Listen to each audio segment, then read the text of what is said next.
Hello friends, and welcome back to the Hall of Craft! I'm back with another video for you guys, and today I want to talk about painting object source lighting. Now this is commonly known as a pretty challenging technique that is difficult for people to wrap their heads around, so I wanted to approach it today in a way that anyone could do. I wanted to make it as simple and easy as possible. Now this isn't the first time I have tried to do an object source lighting video. You know, people say the best way to learn something yourself is try to teach it to somebody else, and that is what I was trying to approach with that previous video of object source lighting. I more or less copied other techniques on this model that I've seen from people on YouTube. A lot of glazing and layering in conjunction with each other, and that may work for them, but I find that it is not a strategy, it is not a technique that I get a lot of success with when it comes to object source lighting. There's also a couple learnings that I had here that I wanted to kind of push forward through the years that I have. Every time I kind of do object source lighting, I kind of learn a little bit. So today I wanted to kind of do an update and present you guys with a technique that I think is just superior, or at least superior for me, and it's easier, far easier than this to get a good result. So as the canvas for this technique, I'm going to be using this Archdevil miniature from Reaper Minis. I don't exactly remember his name. I think it's something like Agamemnon or Agremnon or something like that. But I believe he's from the Bones 4 Kickstarter. This mini is going to work really well for this technique because he has two light sources for us to work with. The first is the flame in his right hand, of course, and then the second is the lava flowing on his base underneath him. I also plan on adding a couple minor glowing effects on both his eyes as well as the sockets of the skull, the eye sockets on the skull of his hammer. This isn't exactly out of the box Agamemnon or whatever his name is. I've bashed him a little bit. Originally his left hand is empty and he's just kind of clenching it in a fist. So I actually drilled through his hand and added this hammer that I had from my bits box. I've also made sure to leave the wings unassembled for now because they will get in the way if you're trying to paint this thing, and I can always just glue them on later without any issue. With all that said, the first thing I'm going to do here is I'm going to basically spray him with a uniform dark color to act as kind of my base coat for the whole paint job. So for this, I'm going to spray him with a very thin coat of black indigo through my airbrush. So you might be surprised here to see that I am not zenithal highlighting this model as I normally do. And that is because a big turning point in my thought process for painting OSL is to focus on creating drama with the piece and using high contrast to do so. Now, what does that mean? That means that previous techniques I had used where I paint the whole model in the colors that it's supposed to be and then apply the object source lighting afterwards don't very much focus on drama because the whole model is lit as if it is standing out in bright sunlight, and then they have a flame in their hand that is kind of tinting everything green. That is not very dramatic, and it doesn't accentuate that light source. If you think about like going out into the dark with a flashlight and the amount of drama that that light creates versus going out on a bright sunny day with a flashlight and the amount of light that creates, that's what I'm talking about right there. And we need to replicate that on our minis when we're focusing on creating object source lighting techniques. So what am I doing if I'm not zenithal highlighting? Well, I can take some white paint and I can paint the light sources white because they need to have a very bright base coat before we do anything else to them. I'm going to be painting the flame in his hand pure white as well as the lava underneath him pure white. Now that we've coated them pure white, we can start painting them up to be fire and lava respectively. And when you're painting something that is supposed to be a light source like fire or lava, you want to approach it differently than you would paint something that is not emitting light, like a cloak or a piece of armor or whatever. With those, you kind of want to start with the base coat and then put in the shadows and then build up your highlights. But when it's a light source, the brightest point of it is the inside. So you want to start bright and get darker as you move out.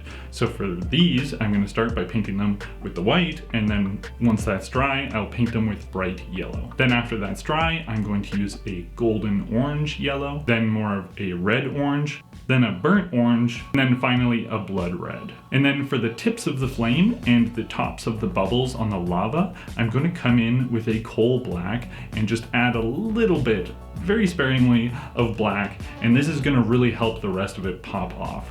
The black makes the brights look much brighter. And once you've added that, these really help sell the effect. They look quite hot with those transition of colors. Okay, so those are the light sources painted and established. Now we can start using those as a reference to paint the light that they are actually emitting. Now, instead of getting finicky with glazes and spending hours and hours on this thing trying to get perfect transitions, I'm just gonna do the technique that often gets a lot of crap from people, but is actually so easy and achieves great results as long as you approach it with a little bit of restraint. I'm gonna dry brush these with makeup brushes. Before we start painting any of the light that's being emitted from our two object source lights, I want us to think about a couple things, or keep a couple things in mind while we're painting. And the first one is, what color is the object that is receiving the light, and what color is the light? And how did those two things interact to create the final color that we'll be seeing? So if you think about what I look like right now, I'm standing in a room with orange lights, wearing a navy blue shirt with some orange and yellow details on it. My skin is very pale and it's kind of, flesh toned.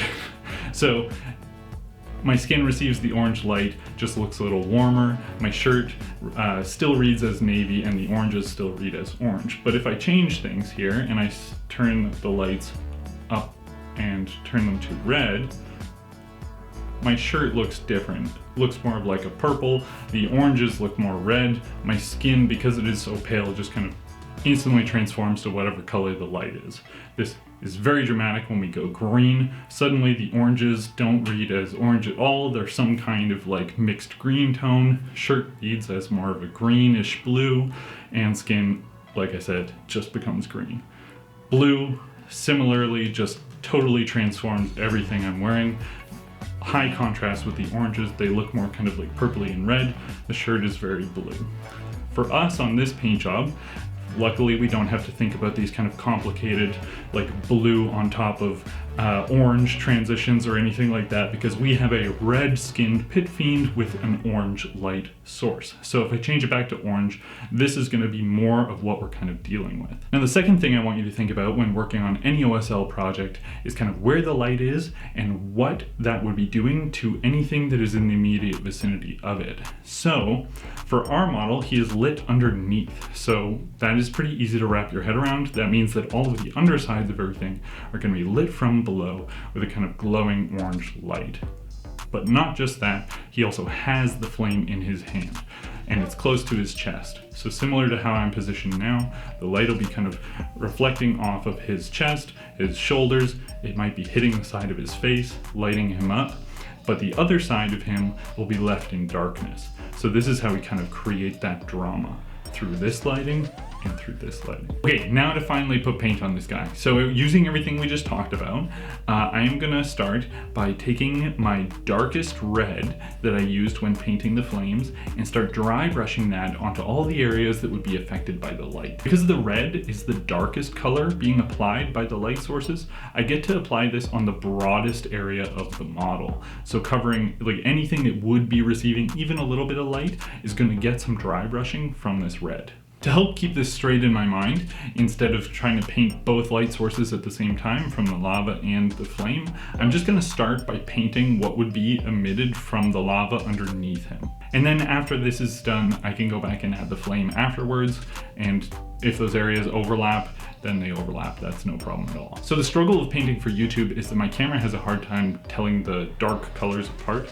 So if it looks like in the video that this red isn't doing much, it's quite visible in person. So if you try and replicate this technique, don't be so worried if it looks stark. It's supposed to look stark. Now, like I mentioned before, we're aiming for high drama here. So we get to just paint the areas that are affected by the light, and that's it. the shadowy areas can stay shadowy, and it's better that they do so because them being dark is going to make these areas look all the brighter for it. I used to think that this kind of technique only worked on dioramas, and I would see people post photos of this technique and achieve such high levels of drama, and I'd be like, wow, that's amazing, but how does it look on the table? But I've really done a 180 on my thought process from that, especially after painting this model. I think he looks great once he's finished, and I've set him up on the table and I think he looks great.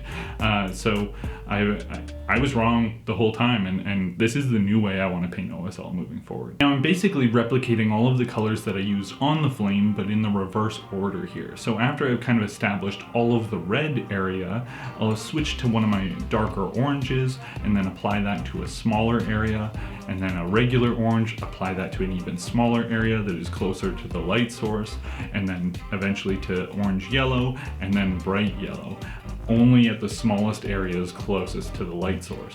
And basically just kind of dabbing that on to only the kind of raised edges and closest areas by that point. And once I finish the light from below, it's time to move on to the light source in his hand and painting all of the light that would be emitted by that big flame. This effectively lights up the whole right side of his body with the colors of the flame and gives him this really nice like two-faced look. But you can see what I'm talking about here, right? The drama that is created by having full light on one side and dark on the other.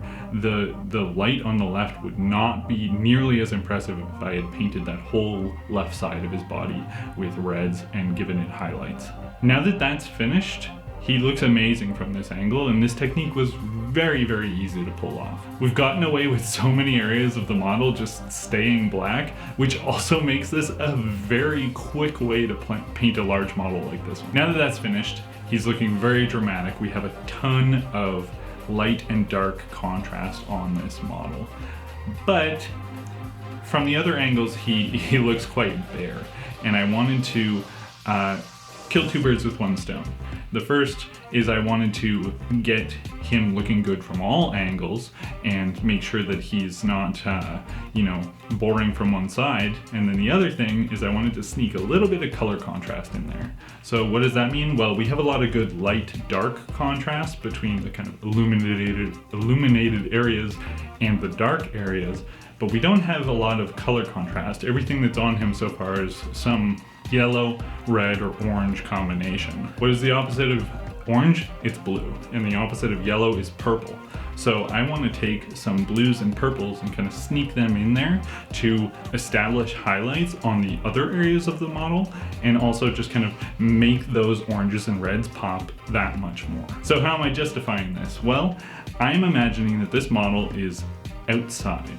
The lava underneath him is under a clear sky that has the moon in it, and the light from the moon is coming from his top left and illuminating that model from that side. So I'm going to start by dry brushing the highlights of those areas, imagining where that light source is coming from. I'm going to start by dry brushing those with a dark purple. With all of that said, I'm being very, very careful on these steps moving forward not to undo the drama created by the shadows. I do not want him to look completely illuminated by the moon. I don't want this to be super bright, and I don't want this to be competing with the flame that is in his hand. I just want this to be subtle blue highlights that bring out the details of the areas from that side of the model and from the back of the model, but I do not want this to steal focus from the rest of the work that I've already done. After I'm finished with the purple, I'm going to dry brush with a void blue. Now, this is going to be on a smaller area and basically just focusing on the highlights. I do not want a broad strokes blue all over the other side of this model. After I'm finished with that, on an even smaller area, I'm going to switch to a bright blue. And then after that, I will finally use a ice blue and very, very cautiously just hit the tops and peaks and brightest areas of what would be illuminated by the moon. Once that's finished, I can finally glue his wings in place. Then we just have to spray him with a protective coat of matte varnish, cut him off the handle, and then paint his base rim black. Here's what it looks like when it's all finished.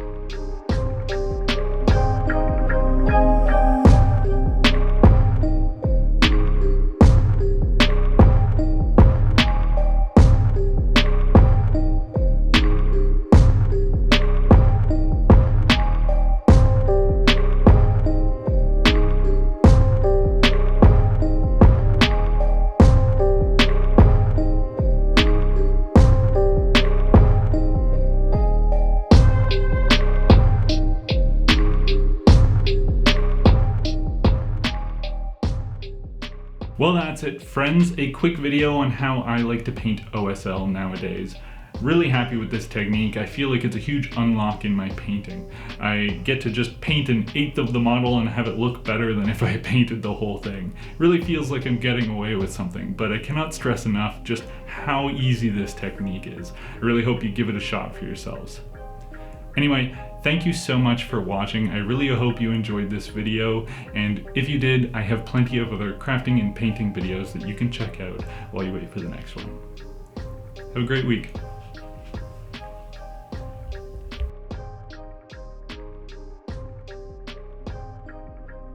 Now you might be surprised here that I am not Zenithal highlighting him as I normally do to start. And this is because a big learning point that I've had for painting object source lighting is that it's all about the drama and achieving drama through high contrast. In previous times that I have painted object source lighting techniques, I'll kind of base coat and highlight and shadow, apply shadows to the model to get it like finish, and then you apply the object source lighting at that point. So you're kind of like layering in, glazing and tinting the paint that you already applied with the color of the light. And where that lacks drama is that the shadows are not intense, and I have fucked it up, this monologue. Why did I write myself such a long-winded thing to say here? Okay,